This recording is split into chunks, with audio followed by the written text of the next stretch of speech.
ओ भाई, तेरे को पता है दिल्ली गवर्नमेंट ने स्कॉलरशिप के प्रमोशन के लिए 19 करोड़ रुपए खर्च किए हैं। अच्छा, फिर स्कॉलरशिप कितने की दी? भाई 20 लाख रुपए की स्कॉलरशिप दिया 2 बच्चों को। भाई ये तो कुछ भी नहीं यार, आजकल तो अलग ही टाइप के स्कैम्स चल रहे हैं। हाँ यार, जब से डिजिटलाइजेशन हुआ है तो स्कैम ग्लोबल भी हो गए हैं। अबे हाँ, ये कैंडिड टॉक्स वालों ने कोई स्कैम्स के ऊपर ही वीडियो डाली है। देखते हैं क्या स्कैम कर रहे हैं हमारे साथ में इस बार ये। चलो चलते चलो। हैं, लेट्स चलो गो। लेट्स गो।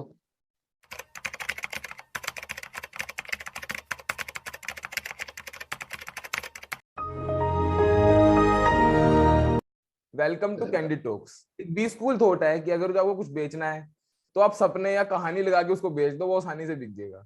अब ये क्योंकि ये जो कहानियां हैं इमोशंस के साथ लिंक्ड होती हैं, सपने इमोशंस के साथ लिंक्ड होते हैं, तो इन्हीं चीजों का, इमोशंस का फायदा उठा के स्कैमस्टर्स हैं जो स्कैम करते हैं, वो लोगों की इमोशंस के साथ खेलते हैं, जिससे कि उनका स्कैम्स करना उनके लिए और भी यूज हो जाता है। और पब्लिक भी कोई कम नहीं है, वो भी ग्रीड के चक्कर में स्कैम्स में इंटेंशनली अंदर हो जाती है। अभी हम तो पार्टिसिपेट करेंगे। मोस्टली स्कैम्स में यही होता है। अब ऐसे ही कुछ स्कैम्स के बारे में आज हम इंटरेस्टिंग स्कैम्स के बारे में बात करेंगे। पहला स्कैम हम बात करेंगे आज आईपीएल स्कैम के बारे में। उसके बारे में आपको जतिन बताएंगे। Over to you Jatin. Thank you Devansh. चलिए शुरू करते हैं एक मजेदार से स्कैम से जो गुजरात में हुआ था। और जैसे कि आपने सुना होगा कि आईपीएल में इलीगल बैटिंग होती है, लेकिन यहाँ तो आईपीएल ही इलीगल था। और यहाँ पर उन्होंने एक फेक आईपीएल क्रिएट करा। और जो रशियंस थे उन रशियन पंचर्स को, जो मतलब यानी कि गैम्बलर्स को, अलग बैटिंग कराई और वहां से काफी पैसे अर्न करे। तो इनके लिए उन्होंने एक सेटअप तैयार करा और ग्राउंड बनाने के लिए उन्होंने एक फार्म को रेंट पे लिया और उसकी ग्रास कट करके पूरा एक ग्राउंड बनाया और मैट बिछा के एक आर्टिफिशियल पिच तैयार करी खेलने के लिए। देन उन्होंने प्लेयर्स को भी हायर करा और अंपायर्स को भी हायर करके, और प्लेयर्स को ना पर मैच के लिए 400 रुपीज दिए जाते थे। ऑल्सो इस पूरे मैच का लाइव टेलीकास्ट यूट्यूब पे करते थे डायरेक्टली। और बैटिंग के लिए उन्होंने एक टेलीग्राम चैनल का भी यूज किया। ऑल्सो जो ये सेटअप बिल्कुल असली लगे, इसके लिए उन्होंने एक कमेंटेटर्स को भी हायर करा मेरठ से, जो हर्षा भोगले की आवाज को भी मिमिक कर सकता था। इस और जो मैचेस होते थे वो सारे प्री डिसाइडेड होते थे। हर बॉल पे क्या होना है, आउट होना है, 4 लगेगा, 6 लगेगा, ये सब कुछ ऑलरेडी डिसाइडेड होता था। और इसके इंस्ट्रक्शन अंपायर को एक वॉकी टॉकी के थ्रू दिए जाती थी। और ये बिल्कुल असली आईपीएल लगे, इसके लिए उन्होंने टीम्स के नाम भी मिलते जुलते से रख दिए। जैसे चेन्नई सुपर किंग का नाम चेन्नई फाइटर्स कर दिया। और पूरा मैच आप देख सकते हो स्क्रीन पे, इस तरह से खेला गया। ऑल्सो जब ये केस पूरा वायरल हो गया ट्विटर्स पर, तो आनंद महिंद्रा सर ने भी यहाँ पर एक ट्वीट करके बोला कि अगर ये मेटावर्स में होता है ऐसा फेक आईपीएल, तो वो बिलियनर कमा सकते थे। ये एक छोटा सा ऐसे ट्वीट चल रहे थे ट्विटर्स पे। इसका जो मास्टरमाइंड बताया जा रहा है उसका नाम शोएब दावड़ा है। और पुलिस ने अभी 4 जनों को अरेस्ट कर लिया है, लेकिन अभी भी एक फरार है। ये था पूरा आईपीएल स्कैम जो काफी मजेदार था और एक नया तरीके से मार्केट में आया था। और इसके अगला एक नया स्कैम मजेदार सा, वो आप देवांश बताएंगे। Over to you Devansh. Thank you Jatin. अब हम बात करेंगे एक ऐसे स्कैम की जो आज से 2014-15 के आसपास हुआ था, 16 के अंदर उसका एंड हुआ था। The Theranos scam. उसके अंदर मतलब एक मैं पहले बताता हूँ कि स्टार्टअप्स अपनी जो फंडिंग है वो उठाते कैसे हैं। स्टार्टिंग होती है आइडिया से, फिर उसका हाइप बनाया जाता है कि उस आइडिया के अंदर बहुत ज्यादा पावर है, और फिर इन्वेस्टर से फंडिंग उठाई जाती है ज्यादा से ज्यादा वैल्यूएशन पे। यही सेम चीज हुई थी इस स्कैम के अंदर। लेकिन इस स्कैम के अंदर जो आइडिया था वो कंप्लीट फ्रॉड था। मतलब उसके अंदर एक मिरेकल बताया गया था जो कभी एग्जिस्ट ही नहीं करता था। इसका मैं बताता हूँ आपको। ये एक लेडी थी एलिजाबेथ होम्स। इनका आइडिया था ये, देखो आप वीडियो में देख सकते होंगे। जैसे आज के टाइम पे जो मेडिकल टेस्ट हैं उनके लिए एक तो बहुत ज्यादा ब्लड चाहिए होता है, वो कॉस्ट कंज्यूमिंग भी बहुत है और टाइम कंज्यूमिंग भी बहुत है। तो इनका जो स्टार्टअप का आइडिया था वो ये था कि आप एक ब्लड की ड्रॉप से सारे टेस्ट कर सकते हो, मोस्टली रिलायबल जो होंगे अभी से ज्यादा होंगे और कॉस्ट भी बहुत कम आ जाएगी। इनका ये आइडिया था। ये 2003 में आइडिया लेके आई थी, लेकिन जो इनका हाइप बना वो बना 2010 के आसपास, जब इन्होंने इसको प्रमोट करना शुरू किया, लोगों को, इन्वेस्टर्स को बताना शुरू किया। इनकी एक टाइम पे जो फंडिंग की वैल्यू थी वो अराउंड $1 बिलियन के आसपास चली गई थी, at a valuation of $10 billion, मतलब अराउंड 80,000 करोड़ के आसपास, जिसके अंदर इन्होंने फंडिंग उठाई थी 8,000 करोड़ की आज के टाइम के हिसाब से अगर जो लगाएंगे। इसके अंदर मैं आपको बताता हूँ आगे। इसके अंदर इनका आइडिया मेन यही था कि एक ब्लड का ड्रॉप लेंगे, उससे सब टेस्ट करेंगे। अब ये जो इनका हाइप कैसे बनाई इन्होंने, हाइप बताता हूँ मैं। जैसे उस टाइम हाइप थी वो, अभी भी हाइप स्टीव जॉब्स की, जिन्होंने एप्पल को खड़ा किया। इन्होंने अपने आप को रिप्रेजेंट कैसे किया कि ये इस टाइम की नया स्टीव जॉब्स आने वाली है। तो ये सेम ड्रेसिंग करती थी स्टीव जॉब्स जैसे, सेम तरीके से लेक्चर देती थी, ऐसे ही पिक्चर्स खिंचवाती थी दिखाने के लिए कि जैसे बहुत ज्यादा इनोवेटिव कुछ करने वाली है। आप इस ग्राफ में देख सकते होंगे, यहाँ पे इनका जो यहाँ पे 2010 के आसपास इनकी वैल्यूएशन चली गई थी 3-4 साल के अंदर $10 बिलियन। ये ग्राफ पूरा नहीं है, ये ग्राफ अगले पिक्चर में पूरा होगा। और एक और चीज, इनको जो सर्टिफिकेशन भी मिल गई थी, सबसे बड़ी बात, ये कंप्लीट बोगस था। इनकी मशीन थी जो पीछे देखी आपने, कुछ नहीं थी, कंप्लीट फ्रॉड था, उसमें था ही कुछ नहीं, वो सिर्फ प्रोटोटाइप बना दिया गया था और दिखा देते थे उसको। ये ये देखो, ये 2018 के अंदर इनकी फिर से वैल्यूएशन 0 होगी, मतलब कंपनी बंद होगी फिर। तो यही हुआ, मतलब मेन यही था कि हाइप बनाई गई, वैल्यूएशन उठाई गई, तो अराउंड 8-10 हजार करोड़ का स्कैम कर दिया इन्होंने। ये स्कैम सामने कैसे आया? वहां अमेरिका में एक बहुत फेमस न्यूज़पेपर है, वॉल स्ट्रीट जर्नल करके। तो जब ये कंपनी बहुत आगे आई, तो यहाँ पे जो एम्प्लॉइज थे ना, उन्होंने विसल ब्लोइंग की। मतलब उनको कुछ सस्पिशियस दिख रहा था कंपनी में, तो उन्होंने प्रेस को जाके बता दिया। आपको ये जो यहाँ रिपोर्टर दिख रहे हैं, इन्होंने इसकी वो मतलब जांच की एक तरीके से भी, कुछ सही है या गलत है। तो उनको अंदर एक बहुत ज्यादा मतलब, इनका जो जैसे जो हेडक्वार्टर था वो पूरा बुलेट प्रूफ ग्लास से बना हुआ था। इनके एम्प्लॉइज के हर एक कंप्यूटर का चेक होता था कि ये कहीं पे बाहर डाटा शेयर तो नहीं कर रहे। कोई भी टेस्ट होता था उसको साथ ही इरेज कर दिया जाता था कि उसका कोई भी रिकॉर्ड ना बने। बार बार इनके जो क्वालिटी एश्योरेंस टेस्ट थे वो फेल हो रहे थे। फिर भी इनको 2015 के अंदर अप्रूवल मिल गया एफडीए से, जो वहां की एजेंसी है मेडिकल।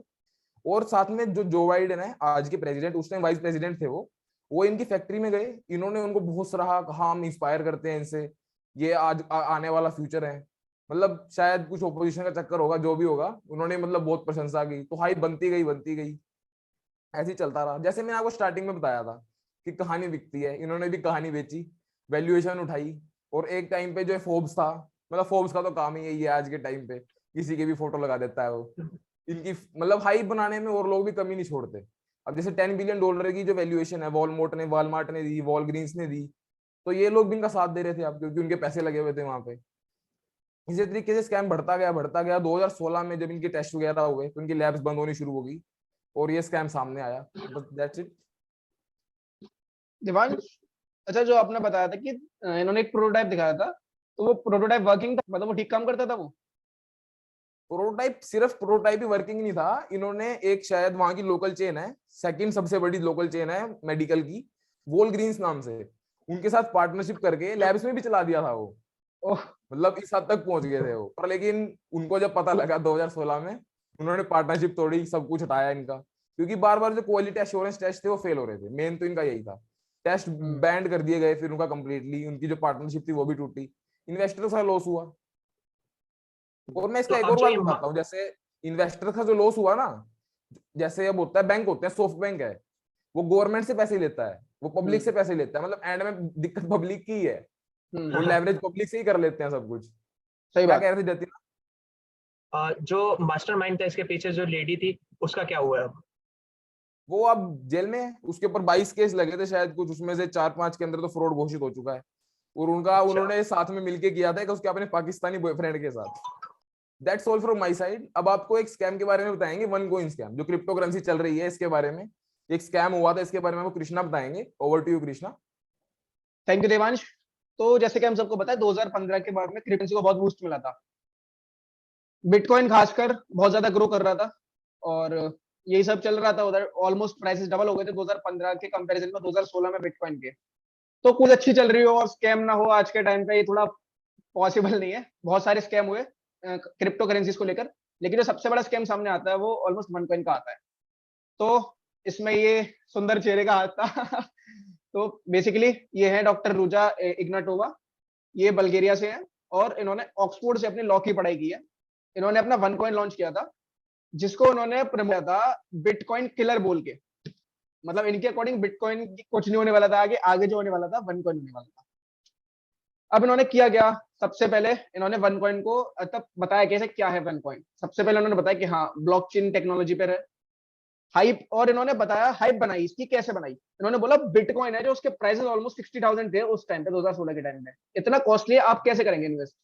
इससे अच्छा आप मतलब वन में इन्वेस्ट कीजिए और आगे होने वाले फायदे में इसमें सबसे ज्यादा स्टार्टिंग में पार्ट बनिए।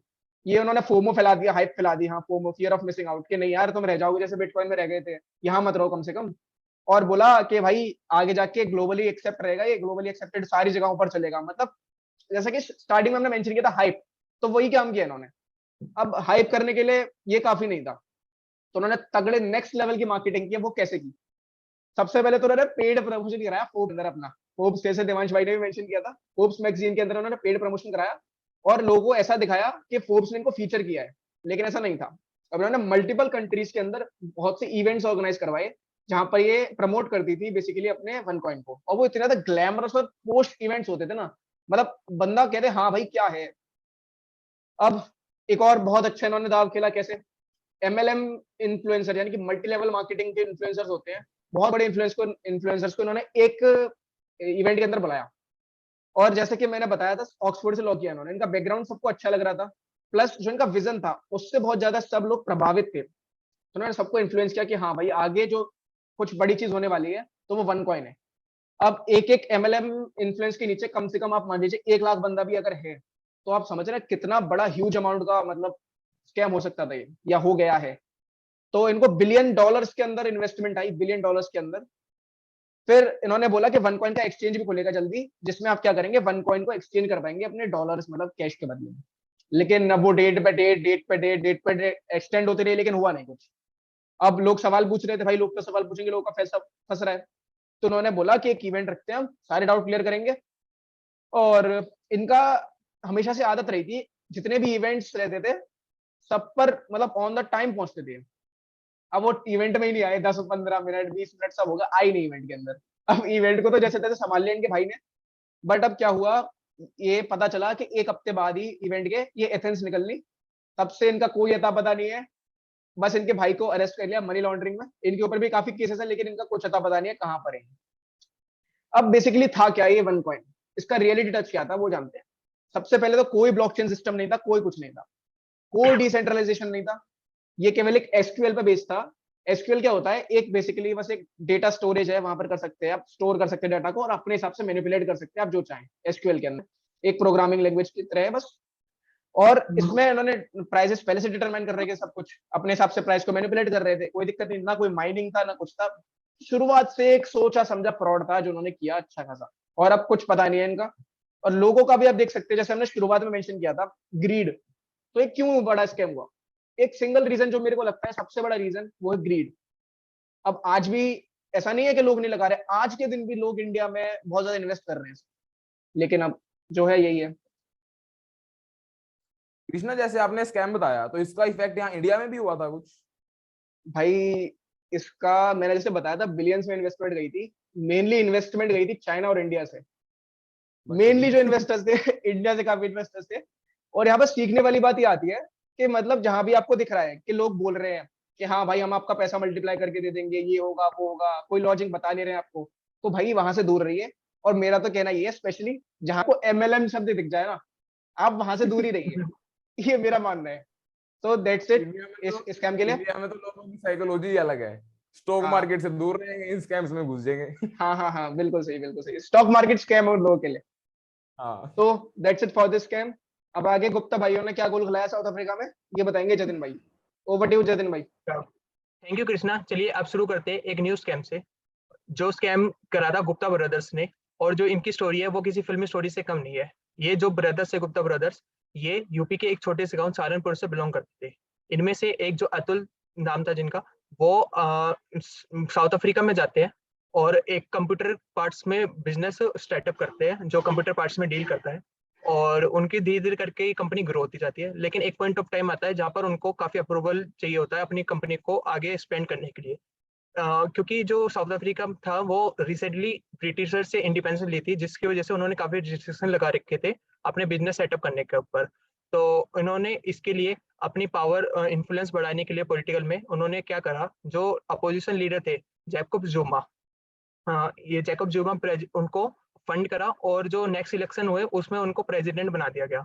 और उसके बाद सारी स्टोरी जो स्कैम होता है यहाँ से स्टार्ट होता है। जब उन्होंने जैसे ही वो प्रेसिडेंट बने, उसने जो भी गवर्नमेंट के कॉन्ट्रैक्ट्स होते थे वो सारे इन्हीं कंपनी, मतलब जो गुप्ता ब्रदर्स कंपनी फॉर्म करते थे उनको देने लगे। और जैसे कि वो सारे ही मतलब सेक्टर्स होते थे उसमें गुप्ता ब्रदर्स का इन्फ्लुएंस आने लगा, जैसे कि माइनिंग हो गया, एयर ट्रांसपोर्ट हो गया, एनर्जी हो गया, टेक्नोलॉजी हो गया, और या इवन मीडिया तक इनका इन्फ्लुएंस आ गया था। और जो सारा मतलब कंट्रोल था वो गुप्ता ब्रदर्स के हाथ में आ गया, और जो भी मतलब मिनिस्टर के अपॉइंट होते थे वो भी गुप्ता ब्रदर्स के पूछने के बाद ही जैकब जुमा करते थे। ये इतना मतलब क्लोज रिलेशन हो गया था कि जो जैकब जुमा के जो सन थे ना, वो भी इनकी कंपनी में डायरेक्टर की पोस्ट पे थे। ऑल्सो जब 2013 में जब इनमें गुप्ता ब्रदर्स की एक डॉटर की वेडिंग थी, तो इन्होंने जो भी रिलेटिव आए थे एरोप्लेन से, वो उनको साउथ अफ्रीका के मिलिट्री बेसिस पे लैंड करा दिया गया, जिससे जहां पर सिर्फ जो साउथ अफ्रीका गवर्नमेंट के जो टॉप ऑफिसर थे वो ही जा सकते थे। तो इससे काफी अपोजिशन मतलब अपोज हुआ, पब्लिक काफी हंगामा हुआ था पब्लिक के बीच में, और इसके लिए उनको पब्लिक में आके सॉरी भी बोलना पड़ा। लेकिन जो पब्लिक जान गई थी कि इन दोनों के बीच में काफी अच्छा रिलेशनशिप है, और मतलब जो ये सारे बिजनेस में इंक्लूड है, मतलब ये इन्हीं की वजह से हो रहा है, और इसलिए उनको एक नाम दिया गया जुप्तास, यानी कि जैकब जुमा का जू और गुप्ता का ता, तो इसलिए इनको जुप्तास बोला जाने लगा। इसके बाद जो साउथ अफ्रीका की डिपार्टमेंट ऑफ जस्टिस थे ना, उन्होंने इनके पर एक मतलब इन्वेस्टिगेशन करी, और उसमें पाया कि इन्होंने काफी बड़ा फ्रॉड करा है और मनी लॉन्ड्रिंग में ही इन्वॉल्व है। तो इन्होंने यूएन में कह के और एक इंटरपोल रेड नोटिस को लागू करवा दिया, यानी कि जो इंटरपोल रेड नोटिस अगर किसी बंदे के ऊपर अप्लाई हो जाता है, तो उसमें जो भी सारे ऑल ओवर कंट्रीज है उनकी पुलिस उसको ढूंढने में लग जाती है। तो रिसेंटली यही हुआ, और जो यूएई की जो पुलिस थी ना, उन्होंने अतुल और अजय को पकड़ लिया, और जो ये स्कैम है ये पूरा बताया जा रहा है कि ये $7 बिलियन का स्कैम है। और अब इनके ऊपर वो जो दो ब्रदर्स है वो तो अभी अरेस्टेड है और इनकी कस्टडी में है, और जो तीसरा ब्रदर है वो अभी भी फरार है, और मनी लॉन्ड्रिंग की केस तीनों ब्रदर्स के ऊपर चल रहे हैं। That's is from my side. अब जो अगला स्कैम है वो देवांश बताएंगे एक फ्लैश क्रैश के बारे में। And thank you, over to you Devansh. Thank you Jatin. अब हम बात करेंगे फ्लैश क्रैश की, जो एक इंडियन ओरिजिन के बंदे ने यूके में किया था, यूएस के अंदर। मतलब क्या गजब कनेक्शन बनाया हुआ है। उसने क्या किया था, वो एक कह सकते हैं उसको ना स्टॉक मार्केट गेम की तरह लगती थी। वो मतलब एक मैथमेटिकल कैलकुलेशन बहुत अच्छे से करता था वो। तो मतलब स्टॉक मार्केट में एक तरीके से एक्सपर्ट हो चुका था, वहां पे ट्रेडिंग में कंपनी में काम करता था एक बंदा था, मैं एक्सपर्ट टाइप हो चुका था। इसका नाम था नविंदर सिंह सराव। 2010 के अंदर इसने फ्लैश क्रैश किया था। इसने क्या किया था, बेसिकली यूके में अपने बेडरूम में अपने घर वालों के साथ रहता था। मतलब कोई हाई फाई गैजेट्स नहीं थे इसके पास, नॉर्मल था बंदा जैसे हमारी तरह। इसने ना स्टॉक मार्केट में देखा कि जो लोग असली पैसा कमा रहे हैं कैसे कमा रहे हैं। उसने देखा कि आधा परसेंट 1% मार्केट ऊपर नीचे होती है और लोग कई करोड़ों रुपए कमा लेते हैं, हो क्या रहा है। फिर इसको पता लगा कि ये सब कहानी है हाई फ्रीक्वेंसी ट्रेडर्स की, कि वो आधे परसेंट में इतने ज्यादा ट्रेड ले लेते हैं कि उनका इतना प्रॉफिट हो जाता है। तो इसने देखा कि ये चीज तो मेरे को भी करनी है। वो तो गेम लगता था, अभी जो चल रहा है चलने तो मजा आएगा। तो इसने वहां पे एक बंदा हायर किया, कॉमर्शियली अवेलेबल जो सॉफ्टवेयर था उसके अंदर मॉडिफाइंग कराई, अपना बनवा लिया उसका बिल्कुल सेम, नेव ट्रेडर नाम से शायद ऐसा ही कुछ सॉफ्टवेयर बनवाया उसने। उसके अंदर वो अपनी खुद की हाई फ्रीक्वेंसी ट्रेड्स लेने लगा था वो। उसके अंदर वो क्या करता था, इस फ्लैश में क्रैश में क्या करता है, डायरेक्ट उसकी बात करते हैं। उसने क्या किया, जैसे आप यहाँ देख रहे होंगे, यहाँ उस दिन वोलेटिलिटी चल रही थी, ये मई के अंदर था एक दिन, वोलेटिलिटी चल रही थी मार्केट में। तो उसने क्या किया, फ्यूचर्स को शॉर्ट करना शुरू किया। वो शॉर्ट होते होते नीचे चले गए। मैं आपको प्रैक्टिकल दिखाता हूँ क्या होता है। जैसे आप यहाँ इसमें देख रहे होंगे कि मार्केट जैसे एट एग्जांपल है, एट प्रेजेंट मार्केट 200 पे है, तो मैंने ऑर्डर लगाया कि 197 पे मैं शॉर्ट सेल करूंगा फ्यूचर्स को। ठीक है, अब जब मार्केट 198 पे आई तो मैंने अपना ऑर्डर और नीचे कर दिया, 190 कर दिया। 194 आई तो मैंने और नीचे कर दिया, यहाँ पे फ्यूचर सेल कर दिया मैंने अपने। जब वो 194 पे आई तो मैंने अपने फ्यूचर सेल कर दिए। अभी बस अब मेरे को वेट करना था मार्केट और नीचे जाए। 170 आई, मैंने 170 लगाया, 165 आई, तो मैं उसको ऐसे नीचे लेता गया। फिर नीचे आ क्यों रही है, उसके पास वो हाई फ्रीक्वेंसी ट्रेड्स लगा रहा था, तो लोगों को लग रहा था कि एक बहुत बड़ा बायर आया है, वो नहीं बहुत बड़ा शॉर्ट सेलर आया है, तो वो बहुत ज्यादा बड़े बड़े वो लगा रहा है ऑर्डर्स। तो सेंटीमेंट बिगड़ गया एक तरीके से मार्केट का, और जिससे 5-10 मिनट के लिए फ्लैश क्रैश हुआ। तो जैसे मार्केट नीचे गई, 100 के आसपास पहुंची, जब उसका लास्ट टारगेट प्राइस होगा जो, वहां जाके उसने अपने सारे फ्यूचर्स जो शॉर्ट किए थे वो सब एग्जिट कर दिए। और इस बीच यहाँ पे उसने अपने सारे शॉर्ट्स कैंसिल करके, इस बीच में उसने $40 मिलियन कमाए हैं अराउंड, जो उस टाइम के लगाओ 200 करोड़ रुपए कमाए उसने इस फ्लैश क्रैश में। और 5 मिनट बाद मार्केट वापस 200 पहुंच गई। उसके अंदर मतलब सब हैरान थे, यूके के जो लोग थे वो यूएस को चिढ़ा रहे थे कि हमारा यहाँ पे बंदा बैठ के तुम्हारी पूरी स्टॉक मार्केट को हिला गया। और इंडियन वाले तो हो ही जाते हैं कि हमारे ओरिजिन के मैन ने तुम्हारे वहां हिला दी मार्केट। और इस स्कैम का पता 2015 तक यूएस को पता ही नहीं लगा कि ये हुआ क्या। वो ऐसी थ्योरीज बना रहे थे, तो उन्होंने जब इन्वेस्टिगेशन की तो उनको पता लगा कि यूके के अंदर एक बंदा है, उसने वहां बैठ के ये स्कैम किया है। तो जब यूएस को इस स्कैम के बारे में पता चला तो उन्होंने उसको 3-4 महीने यूके की जेल में रखवा के यूएस में एक्सकेवेट करा दिया। लेकिन उनकी कोर्ट्स ने जो सजा वहां पे कैलकुलेट की, उसकी सजा बन रही थी 380 ईयर्स। और लेकिन उन्होंने सोचा कि इस बंदे ने स्कैम तो किया, लेकिन उस स्कैम से पैसे भी कमाए, लेकिन गलत काम कोई नहीं किया। उस काम को कहीं इलीगल एक्टिविटीज में नहीं लगाया, उसका गलत काम नहीं किया उसने, इसलिए उसको माफ कर दिया। उसके बाद उसको बहुत अपनी गवर्नमेंट ने भी जॉब पे रखा, जिससे कि वो आगे होने वाले इन चीजों को रोक सके, यूके ने भी, यूएस ने भी। और एक फन फैक्ट बताता हूँ, जो उसने ये पैसे कमाए, उसने क्या किया, ये ना जैसे अभी कृष्णा ने आपको वन कॉइन के बारे में बताया कि आप पैसे लगाओ डबल ट्रिपल हो जाएंगे, ऐसे किसी स्कैम में सारे पैसे लगा दिए और वो वापस जीरो पे पहुंच गया। बस ये था स्कैम, थोड़ा इंटरेस्टिंग सा। हाँ तो basically That's pump all। Dump पे बेस्ड था ना ये। पंप डंप पे था, उसने बस नीचे डंप करता हाँ। गया, नीचे जाके वापस खरीद लिया, वो वापस ऊपर चला गया। हम्म 5 मिनट के अंदर अंदर सारा खेल खत्म हो गया। हम्म और $1 ट्रिलियन नीचे चली गई थी मार्केट। ओ मतलब बस that's it. Over to you Krishna. Thank you Devansh. अच्छा मेरे को एक चीज बताओ यार तुम दोनों, मैं तुम्हें बोलता हूँ जो 15-20 हजार का नॉर्मल फोन है अभी आज के टाइम पे, मैं तुम्हें 2-3 हजार में दूंगा, क्या लगेगा? ले लेंगे मजाक भाई, कर क्या रहा है। दिक्कत है? भाई 2016 में हुआ था फ्रीडम 251 फोन हमारा, 251 रुपए में लॉन्च हुआ था। उस टाइम में जो बेस्ट फीचर चल रहे थे उस टाइम पे, मतलब ये देखो 1 ईयर की वारंटी दे रहे थे भाई साहब, 3G फोन दे रहे थे, डुअल सिम, 1 GB रैम, ये सब दे रहे थे। अब इनसे पूछा गया भाई कैसे कर रहे हो, तो क्या बोलते हैं भाई economies of scale. Economies of scale का फायदा उठा रहे हैं हम, बहुत ज्यादा बहुत बड़ी लेवल पे प्रोडक्शन कर रहे हैं। प्लस ये बोलते हैं कि जो इनबिल्ट एप्स है हमारे, हम उनसे कमीशन ले रहे हैं अच्छा खासा, हम पहले से इनबिल्ट इसमें एप्स करके दे रहे हैं। और हमारी जो प्रमोशन कॉस्ट है, मार्केटिंग कॉस्ट है, एडवर्टाइजमेंट कॉस्ट है, वो बहुत बहुत ना के बराबर है, क्योंकि हमारा जो 251 है यही बहुत ज्यादा प्रमोशन ऑटोमेटिक कर रहा है हमारा। लेकिन अब टेलीकॉम मिनिस्ट्री ने तो बोल दिया था भाई जो ये फोन दे रहे हैं उसकी मिनिमम कॉस्ट उस टाइम पे 2300 रुपए आनी चाहिए थी। अब क्या था ये, आगे देखते हैं क्या था ये स्कैम। बेसिकली मोहित गोयल जी थे, इन्होंने कंपनी बनाई थी रिंगिंग बेल्स प्राइवेट लिमिटेड। अब इन्होंने क्या किया, पेट्रियोटिज्म का फायदा उठाया। आप फोन का लोगो ही देख सकते हैं, इंडिया का फ्लैग व्लैग लगा दिया हर जगह पर, बोलते हैं इंडिया का फोन है ये। उस टाइम पे make in India, digital India, ये भी बहुत ज्यादा सर चढ़ के बोल रहे थे 2016 के टाइम पे। तो पूरा इन्होंने इस तरीके से ट्राई किया कि ऐसा लगे कि हाँ ये गवर्नमेंट प्रोजेक्ट है पूरा का पूरा। इन्होंने क्या किया, जो लॉन्च था प्रोडक्ट का, उसमें उस टाइम के defence minister Manohar Parrikar sir थे, उनको बुलाया। अब लेकिन वो आए ही नहीं। अब जो वहां के स्पोक्स पर्सन थे वो बोलते रह गए कि अभी आ रहे अभी आ रहे, फिर बोलते हैं उन्हें मीटिंग में जाना पड़ गया, वो नहीं आ सकते। चलिए अब देखिए कोई बंदा मतलब इतना बड़ा लॉन्च कर रहा है तो समझदार तो होगा, इतना तो बोलना पड़ेगा। तो उन्होंने सारे क्वेश्चन जो उन्हें पता था कुछ ना कुछ तो पूछेंगे लोग, तो सब प्रिपेयर करके गए थे वो।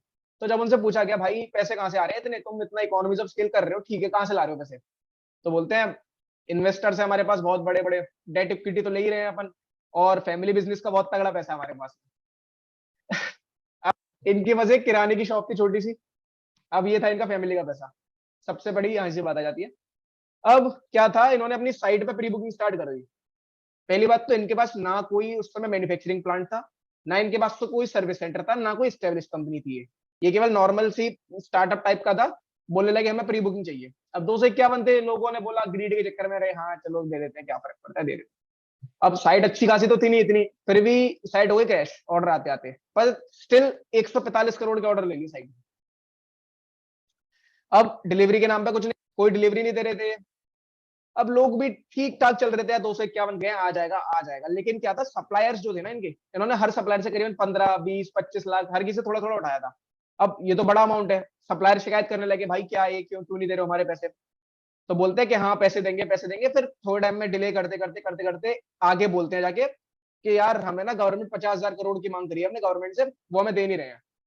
अब भाई गवर्नमेंट क्यों, जब तुमने स्टार्ट किया था, जब ने प्रोग्राम में बोला था कि हमारे पास इन्वेस्टर्स का पैसा है, ये है पैसा, तब तो उन्होंने कुछ मेंशन नहीं किया था। अब गवर्नमेंट के ऊपर थोप रहे हो तुम।